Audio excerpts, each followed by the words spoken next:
So I'm outside. I'm enjoying the sunshine. You can hear the birds and a couple dogs barking. It is just beautiful today. I did not want to do the blog in my usual location. I wanted to bring it outside. So we've survived week 3 of our quarantine. I think a couple of weeks ago, I wrote a post called I Could Be Frantic.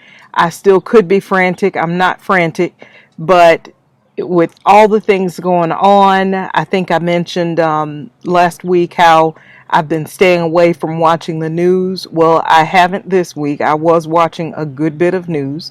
My children have cracked a bit. They are very intent on getting their hair cut and getting it cut on time. And they are now setting up barbershop, and they have cut their own hair with clippers. Yes. Nicholas, he cut his own hair with clippers, and it wasn't too bad. And so his brother wanted his cut. So he sat down and let the 12-year-old cut his hair with clippers. So we're all adapting to our new normal. I mentioned last week that I have been or had been staying away from the news. This week I've watched a good bit more news, and that probably has a lot to do with my new state of mind. But this week I do believe I cracked. I cried this week a couple of times. It's just so many things going on. And you know what's going on within the 4 walls of your home, but to watch the news and see what's happening in the rest of the country, it's just disheartening. And yeah, I feel quite helpless. I feel like there's nothing that I personally can do.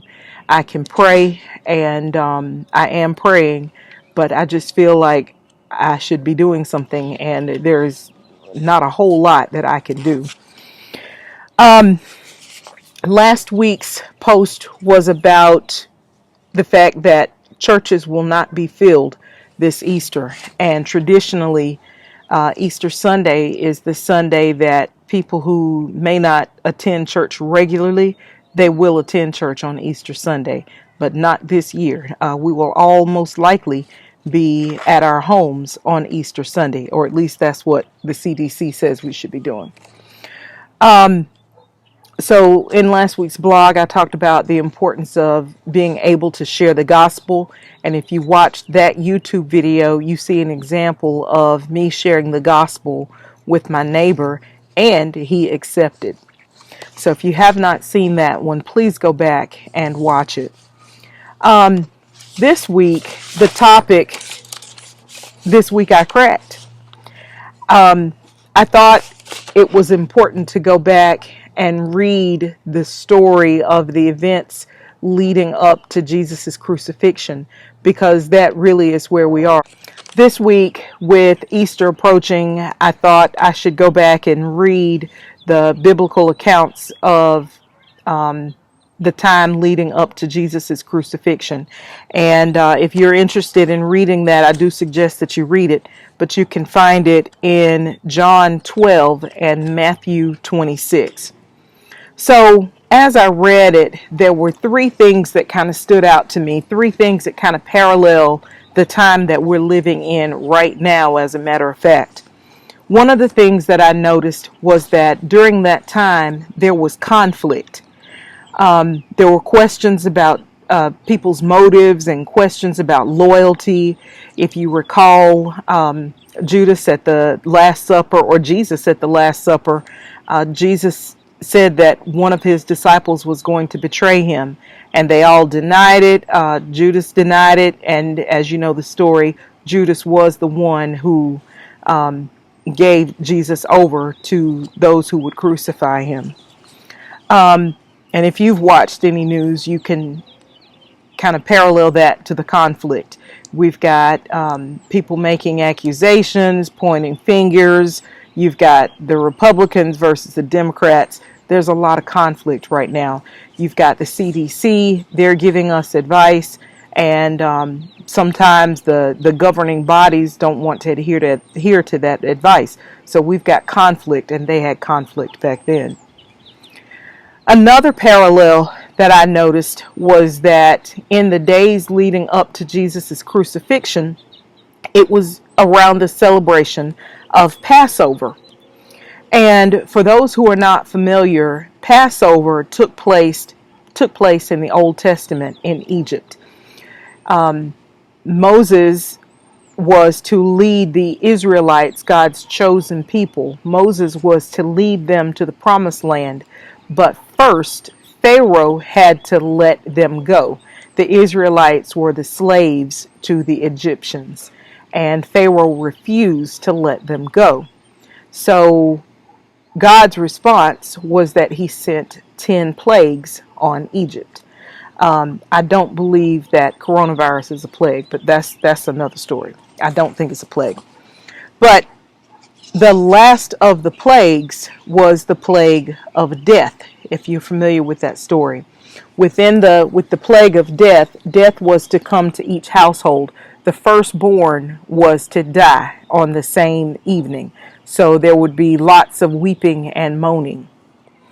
But the Israelites were going to be spared from the plague of death. They were spared from all of the plagues. But in order to be spared from the plague of death, they were told through Moses that they were to find a year-old lamb or goat if they could not find a lamb. But they were to take a year-old animal on the 10th day of the month. They were to raise it and love it for until the 14th day of the month. And then they were to slaughter it at twilight.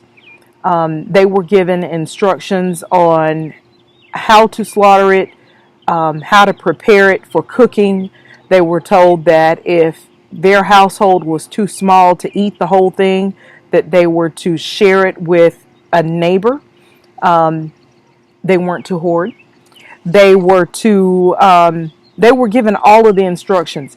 Once the animal was slaughtered, they were to take some of the animal's blood and smear it across the doorway, across the door frame of the house. And that would be the symbol of Passover. Their household would be passed over if the blood was on the door. And of course, the symbolism of Jesus as the lamb and the symbolism that Jesus' blood is what saves us. But if we're not looking symbolically, the blood over the door was the sign that they would be passed over. So now, if we're thinking parallels to today, we've got, again, the Centers for Disease Control. And they are instructing us on how to live through a pandemic. Because unless you were an adult and old enough to remember in 1918, that was the last pandemic. So the majority of the population is experiencing this for the first time. The CDC, before things really got bad, they were instructing us to wash our hands frequently. They have instructed us to stay at home, and I think that is very, very difficult for a lot of people. We're just accustomed to getting up in the morning and cranking up the car and going somewhere. We're accustomed to, if we need a loaf of bread, we go get a loaf of bread. But that's not how we're supposed to be doing life right now. So we've got to break some of those old habits. The CDC is now telling us that we should use some type of fabric to cover our face. They don't want us to try to buy face masks, which we probably couldn't find them anyway. But they want us to use some type of fabric, even if it's an old bandana and 2 rubber bands. They want us to cover our face. They are giving us the instructions for how to be passed over by coronavirus. Let that sink in. The third thing that I noticed as a parallel was that Jesus himself had a moment of weakness.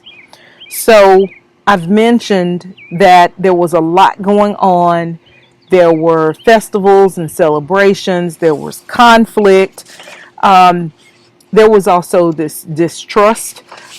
He knew that one of his disciples would betray him, but did not know exactly which one. So there was this distrust. And Jesus was moved to a point where he felt that he needed to go and pray. He asked his disciples to keep watch for him so that he could be fully focused on God as he prayed. And if you know the story, they fell asleep and he was a little bothered by that. He asked them to do a simple thing and they did not do it.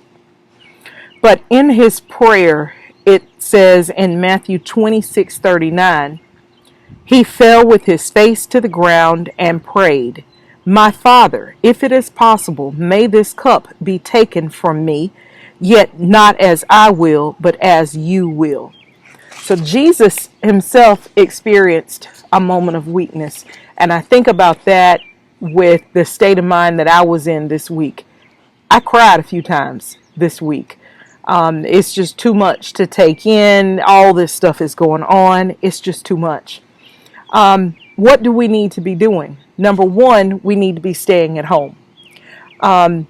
We need to be washing our hands. We need to be checking on our neighbors and taking care of them to the extent that we can.